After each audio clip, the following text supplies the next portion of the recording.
2023년 사순절 36일차 함께 묵상할 말씀은 마태복음 26장 47절부터 68절 말씀입니다.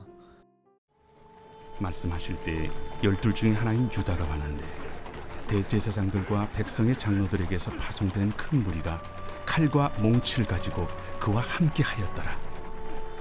예수를 파는 자가 그들에게 군호를 짜 이르되 내가 입맞추는 자가 그이니 그를 잡으라. 곧 예수께 나와 납비여 안녕하시옵니까? 하고 입을 맞추니 친구여, 내가 무엇을 하려고 왔는지 행하라. 이에 그들이 나와 예수께 손을 대어 잡는지라. 예수와 함께 있던 자 중에 하나가 손을 펴 칼을 빼어 대제사장의 종을 쳐 그 귀를 떨어뜨리니 예수께서 이르시되 내 칼을 도로 칼집에 꽂으라. 칼을 가지는 자는 다 칼로 망하느니라. 너는 내가 내 아버지께 구하여 지금 12군단 더 되는 천사를 보내시게 할 수 없는 줄로 아느냐. 내가 만일 그렇게 하면 이런 일이 있으리라 한 성경이 어떻게 이루어지겠느냐. 그때 예수께서 무리에게 말씀하시되 너희가 강도를 잡는 것 같이 칼과 몽치를 가지고 나를 잡으러 나왔느냐. 내가 날마다 성전에 앉아 가르쳤으되 너희가 나를 잡지 아니하였도다. 그러나 이렇게 된 것은 다 선지자들의 글을 이루려 함이니라. 이에 제자들이 다 예수를 버리고 도망하니라. 예수를 잡은 자들이 그를 끌고 대제사장 가야바에게로 가니 거기 서기관과 장로들이 모여 있더라. 베드로가 멀찍이 예수를 따라 대제사장의 집들에까지 가서 그 결말을 보려고 안에 들어가 하인들과 함께 앉아 있더라. 대제사장들과 온 공회가 예수를 죽이려고 그를 칠 거짓 증거를 찾으매 거짓 증인이 많이 왔으나 얻지 못하더니 후에 두 사람이 와서 이 사람의 말이 내가 하나님의 성전을 헐고 사흘 동안에 지을 수 있다 하더라. 대제사장이 일어서서 예수께 묻되 아무 대답도 없느냐? 이 사람들이 너를 치는 증거가 어떠하냐? 예수께서 침묵하시거늘 대제사장이 이르되 내가 너로 살아계신 하나님께 맹세하게 하노니 내가 하나님의 아들 그리스도인지 우리에게 말하라. 내가 말하였느니라. 그러나 내가 너희에게 이르노니 이후에 인자가 권능의 우편에 앉아 있는 것과 하늘 구름을 타고 오는 것을 너희가 보리라. 이에 대제사장이 자기 옷을 찢으며 이르되 그가 신성 모독하는 말을 하였으니 어찌 더 증인을 요구하리요? 보라, 너희가 지금 이 신성 모독하는 말을 들었도다. 너희 생각은 어떠하냐? 그는 사형에 해당하니라. 하고 이에 예수의 얼굴에 침 뱉으며 주먹으로 치고 어떤 사람은 손바닥으로 때리며 그리스도야, 우리에게 선지자 노릇을 하라. 너를 친 자가 누구냐?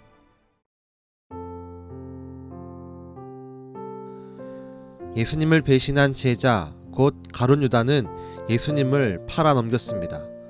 가룟 유다는 칼과 몽치를 들고 있는 많은 무리들을 데리고 예수님께 나아옵니다. 그리고 계획한 대로 예수님을 향해 랍비여 라고 부르며 입을 맞추고 예수님이 누구인지 무리들에게 알려줍니다. 예수님의 한 제자 곧 베드로가 칼을 빼들어 휘두르며 그들을 가로막았지만 오히려 예수님이 그를 가로막으십니다. 자신이 잡혀가는 것이 하나님의 말씀을 이루는 것임을 교훈하십니다.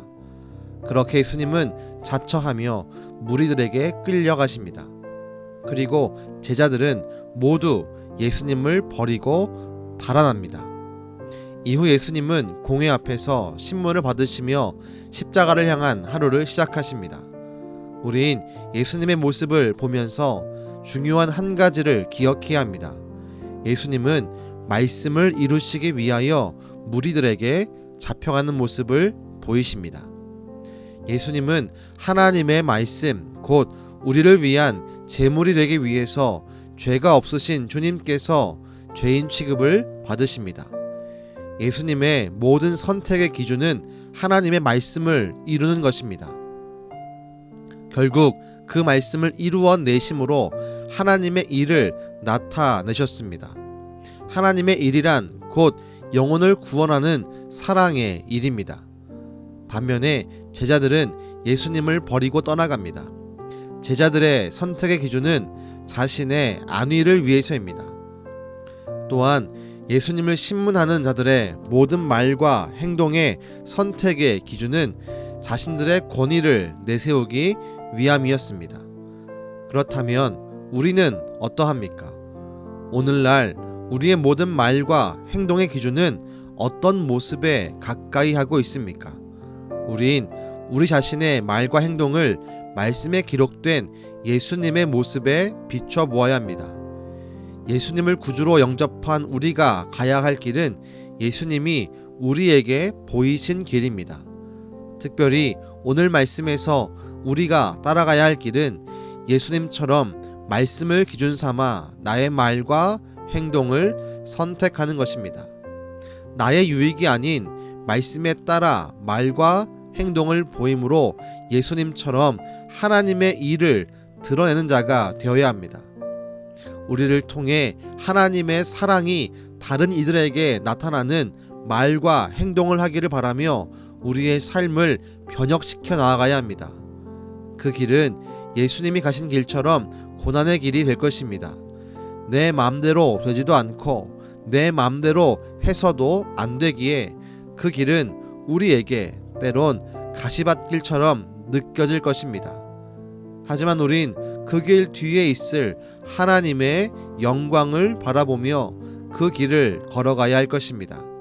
바라기는 고난주간 속에서 우리가 예수님처럼 말씀을 삶으로 나타내며 동시에 하나님의 일을 나타내는 성도로 쓰임받게 되기를 주님의 이름으로 축원합니다. 기도하겠습니다. 주님, 말씀을 이루시기 위해 죄가 없으심에도 붙잡혀 가신 예수님의 그 모습을 우리가 한 번 더 마음속으로 기억하며 묵상합니다. 주여, 오늘날 우리의 삶에서도 하나님의 말씀을 보이기 위한 삶을 살 수 있게 허락하여 주옵소서. 나를 통해 하나님의 사랑이 세상 가운데 펼쳐지게 하시고 그 모습을 통해 예수님이 그러했던 것처럼 영혼을 구원할 수 있는 놀라운 능력을 되게 허락하여 주옵소서. 우리의 말과 행동을 통해 하나님의 사랑을 보이시는 예수님의 이름으로 기도드렸습니다. 아멘.